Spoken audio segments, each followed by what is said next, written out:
శ్రీమాత్రే నమః. సద్గురు జ్యోతిష్యాలయం నుండి ఈ సంవత్సరం శని వక్రగతి పొందే ఒక ఫలితాన్ని మనం ఇవ్వబోతున్నాం.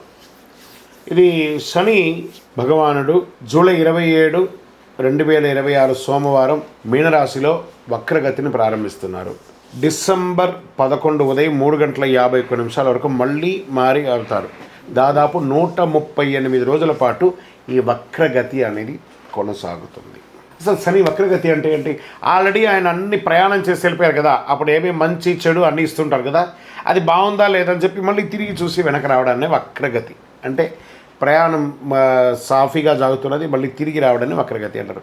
పాత పనులు తిరిగి ముందుకు వస్తాయి, ఆలస్యమైన ఫలితాలు లభిస్తాయి, కష్టానికి తగిన ప్రతిఫలం దక్కుతుంది, నిర్లక్ష్యం చేసిన విషయాలు మళ్ళీ ఎదురవుతాయి, బాధ్యతలు పెరుగుతాయి, జీవితంలో స్థిరత్వం ఎంత ఉందో పరీక్ష కూడా అంతే ఉంటుందని కూడా చెప్పచ్చు. మరి యొక్క ఎవరిని ఎక్కువ ప్రభావితం చేస్తుంది ఈ యొక్క వక్రగతి అని అంటే, శని ప్రకృతి ప్రభావం ముఖ్యంగా వీరిపై చాలా గొప్పగా ఉంటుంది. ఎలా అంటే ఏళ్ళనాటి శని 7.5 ఉన్న వాళ్ళకి, అష్టమ శని, అర్ధాష్టమ శని, శని మహర్దశ, శని అంతర్దశ, జన్మకుండలిలో శని భగవానుడు బలహీనపడడం, వీళ్ళందరికీ కూడా ఇబ్బందులు వచ్చే అవకాశాలు ఉన్నాయి. ఈ సమయంలో ఎదురయ్యే పరిస్థితులు ఎలా ఉంటాయి అని అనుకుంటే, పనుల్లో ఆలస్యం, ఉద్యోగంలో అదనపు బాధ్యతలు, ప్రమోషన్లో ఆలస్యం, కోర్టు వ్యవహారంలో నెమ్మదితనం, భూమి ఆస్తి విషయాల్లో ఆలస్యం, అప్పుల ఒత్తిడి, మానసిక ఆందోళన, సహనానికి పరీక్ష. మనం ఏం పాటిస్తే బాగుంటుంది ఈ సమయంలో అని అంటే, అవసరం లేని అప్పులు తీసుకోవద్దు. ఈ వక్రగతి శని వక్రగతి ఎప్పుడు కోపంతో నిర్ణయాలు తీసుకోకూడదు, ఉద్యోగ మార్పుల్లో తొందరపడద్దు, తొందరపడి పై అధికారులు ఏమైనా చెప్తే రిజైన్ చేసేయడం లాంటివి చేయకూడదు, వాహనం నడిపేటప్పుడు ఫోన్ మాట్లాడడం లేదా అతి స్పీడ్ వెళ్ళడం చేయకూడదు, పెద్దలను గౌరవించాలి, ప్రారంభించే పనిని పూర్తి చేయాలి, ఆరోగ్యాన్ని నిర్లక్ష్యం చేయకూడదు, ఖర్చులను నియంత్రించాలి.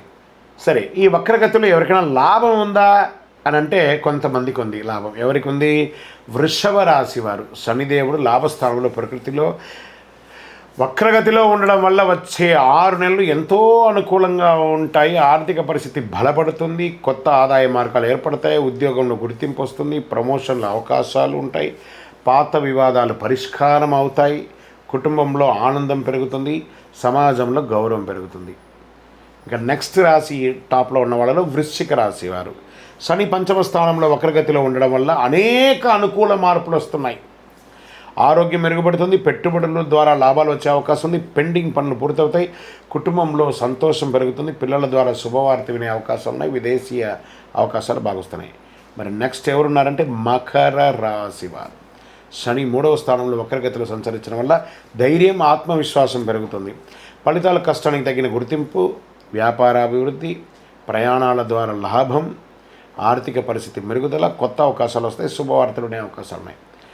మరి ఇంకొక ఎవరైనా ఉన్నారంటే మీనరాశి. మరి వీళ్ళకి ఏళ్ళనాడు శని నడుస్తుంది కదా, అయినా వీళ్ళకి శని స్వరాశిలోనే వక్రగతిలో చేయడం వల్ల వ్యక్తిగత జీవితంలో కీలక మార్పులు చోటు చేసుకునే అవకాశాలు ఉన్నాయి, కొత్త పరిచయాల ద్వారా అవకాశాలు, ప్రేమ జీవితంలో అనుకూలత, శత్రువులపై విజయం, ఆర్థిక పరిస్థితి క్రమంగా మెరుగుపడుతుంది, ఆధ్యాత్మిక ఆసక్తి పెరుగుతుంది. మరి ఈ వక్రగతి ద్వారా ఎవరెవరికి ఇబ్బంది ఉంది? సో ఈ యొక్క శని వక్రగతి ద్వారా ఎక్కువ జాగ్రత్తలు తీసుకోవాల్సినటువంటి రాశులు అంటే మేషరాశి వారు. ఖర్చులు పెరగవచ్చు, మానసిక ఒత్తిడి అధికమవుతుంది, విదేశీయ లేదా న్యాయపరమైన విషయాలు ఆలస్యం, నిద్ర సమస్యలు రావచ్చు, అవసరం లేని ఖర్చులు తగ్గించుకోవాలి. ఇంకా మిథున రాశి వారికి ఉద్యోగంలో ఒత్తిడి పెరుగుతుంది, ఉన్నతాధికారుల పట్ల విభేదాలు వచ్చే అవకాశాలు ఉన్నాయి, ప్రమోషన్ లేదా గుర్తింపు ఆలస్యం అవుతుంది, వ్యాపారంలో నియంత్రణ లేకుండా ఉండడం అనేది జరుగుతుంది, కోర్టు కేసులు వచ్చే అవకాశాలు ఉన్నాయి. ఇక కర్కాటక రాశి వారికి అష్టమ ప్రభావం వల్ల ఆరోగ్యంపై శ్రద్ధ అవసరం, అప్పులు, పన్నులు, బీమా విషయాల్లో జాగ్రత్త, ఆకస్మిక ఖర్చులు పెరిగే అవకాశాలు ఉన్నాయి. కర్కాటక రాశి వారికి ఆరోగ్య పరీక్ష కూడా ఉంటుంది. ఇంకా సింహరాశి వారికి అష్టమ శని వస్తుంది కాబట్టి, అష్టమ శనిలో ఉన్నారు కాబట్టి ఆరోగ్యపరమైనటువంటి ఇబ్బందులు బాగా వస్తాయి, దంపతుల మధ్య వాగ్వివాదాలు పెరుగుతాయి, పెట్టుబడులకు దూరంగా ఉండడానికి ప్రయత్నం చేయండి, కాస్త జాగ్రత్త. ఇంకా అప్పులు, పన్నులు, బీమా విషయాలు చాలా ఉంటుంది. ఇంకా కన్యారాశి వారికి చాలా ఇబ్బందులు ఉన్నాయి, అది వాళ్ళు కూడా జాగ్రత్త పడాలి, కోర్టు కేసు లేదా ఒక చిన్న శస్త్రచికిత్స కూడా పొందే అవకాశాలు ఉన్నాయి. తులారాశి వారికి ఉద్యోగంలో అదనపు బాధ్యతలు, కోర్టు లేదా శత్రు సంబంధిత వ్యవహారాల ఆలస్యం, ఆరోగ్యంపై శ్రద్ధ అవసరం, పని విశ్రాంతి సమతుల్యం పాటించాలి, తప్పదు అని కూడా క్లియర్గా చెప్పడం జరుగుతుంది. ఇంకా ధనుసు రాశి వారికి చాలా జాగ్రత్తగా ఉండవలసినటువంటి సమయం. ఎందుకంటే అర్ధాష్టమ శని నడుస్తుంది కాబట్టి ఆరోగ్యం పట్ల శ్రద్ధ వహించాలి. ఉద్యోగ వ్యవహారాల్లో ఇబ్బందులు వచ్చే అవకాశాలు ఉన్నాయి. ఇంకా కుంభరాశి వారికి ఆదాయం కన్నా ఖర్చులు కూడా పెరిగే అవకాశం ఉంది. కుటుంబంలో మాట పట్టింపులు రావచ్చు. పెట్టుబడిలో జాగ్రత్త అని చెప్పచ్చు. ఆర్థిక ప్రణాళిక ముందుకు వెళ్ళకండి జాగ్రత్తగా.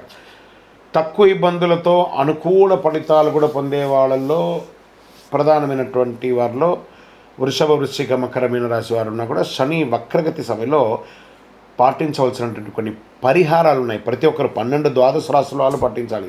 ఓం శనైశ్వరాయ నమః మంత్రాన్ని 108 సార్లు పారాయణం చేయాలి. వారి దగ్గర కూడా ఎలా అడగాలి? దేహి మే బుద్ధి వైశిష్ట్యం, దేహి మే నిత్య యవ్వనం, దేహి మే పరమానందం, దేవదేవ జగత్పతే శనైశ్వర అని ప్రార్థన చేయాలి. నల్ల నువ్వుల నూనెతో దీపం వెలిగించాలి. పేదలకు వృద్ధులకు సేవ చేయాలి. ఇక్కడ బాగా గుర్తుపెట్టుకోవాలి, హనుమాన్ చాలీసా పారాయణం చేయండి. ఈ నవగ్రహాల దగ్గర శని భగవానుడు 19 సంవత్సరాలు, 19 అని లెక్క ఉంది కాబట్టి ఈయనకి 19 ప్రదక్షిణాలు చేయాలి. శని భగవానుడికి ప్రతి ఒక్కళ్ళు కూడాను చేయండి. తర్వాత ఆ నవగ్రహాల దగ్గరికి వెళ్ళి నవగ్రహాలకు ప్రదక్షిణ చేసిన తర్వాత మేము కాలు కడుక్కుంటాము అని చెప్పి తప్పు పని చేయకండి. అబ్బో ఏమో అయిపోతుంది కాలు కడుక్కోపోతే అంటే ఆ దుష్టగ్రహం కాదు శని భగవానుడు. ఆ శని భగవానుడి యొక్క పూజ చేసి కాలు కడుక్కొని ఇబ్బంది పెడితే ఆయన అనుకుంటాడు మేము పనికిరాని వాళ్ళు కదా, మీకు నేను ఏ రకంగా ఇబ్బంది పెట్టాలని అనుకుంటాడు. కాబట్టి గుర్తుపెట్టుకోండి, ఆ దేవుడు పనికిరాడంటే దేవాలయంలోనే ఆ విగ్రహాన్ని ప్రతిష్ఠించరు కదా. మరి గురుగారు అందరూ కాలు కడుక్కోవాలంటారు కదా అంటే ఇది వచ్చి ఒక అపోహ మాత్రమే, చరిత్ర ఎవిడెన్స్ లేదండి. ఆ శని భగవాన్ దగ్గర దీపం వెలిగిస్తారు, నూనె పోస్తారు చూసారా, అవన్నీ కూడా కారి కింద పడుతుంది కదా, దాన్ని తొక్కి ప్రదక్షిణాలు చేస్తే వృద్ధులు కానీ పిల్లలు కానీ మహిళలు కానీ ఎవరైనా జారి కింద పడతారని నవగ్రహం తిరిగిన తర్వాత కాలు కడుక్కోండి, ఆ నూనె కాలు కంటకూడదు అని చెప్పారు. కానీ నవగ్రహాలు తిరగడం వల్ల కాలు కడుక్కోవడం అనేది అపోహ, అది ఒకటి చెయ్యకండి.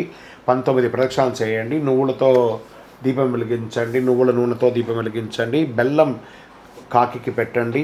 కాకధ్వజాయ విద్మహే ఖడ్గహస్తాయ ధీమహి తన్నః మంద ప్రచోదయాత్ అని చెప్పి ప్రార్థన చేయండి. పేదవాళ్ళకి చెప్పులు దానం ఇవ్వండి, ఒక బెడ్షీట్ దానం ఇవ్వండి, ఒక గొడుగు దానం ఇవ్వండి. అన్ని రకాలుగా బాగుంటారు. ఇంకనూ గురుగారు మా యొక్క వ్యక్తిగత జాతకంలో ఈ యొక్క శని వక్రగతి యొక్క దాన్ని మేము నిర్మూలించుకోవాలి, దానికి పరిహారం పొందాలి అని అంటే దానికి ఏ రకంగా చేయాలంటే మీ పరిసర ప్రాంతాల్లో ఉన్నటువంటి గురువులని, జ్యోతిషాస్త్ర నిపుణులని సంప్రదించండి. లేదా మా దగ్గరే తెలుసుకోవాలి అనుకుంటున్నారా, మా డిస్ప్లేలో కనబడుతున్నటువంటి నంబర్కి మీ పేరు, date of birth, time of birth, place of birth text చేసి మీ యొక్క అపాయింట్మెంట్ ఫిక్స్ చేసుకోండి. విజయోస్తు.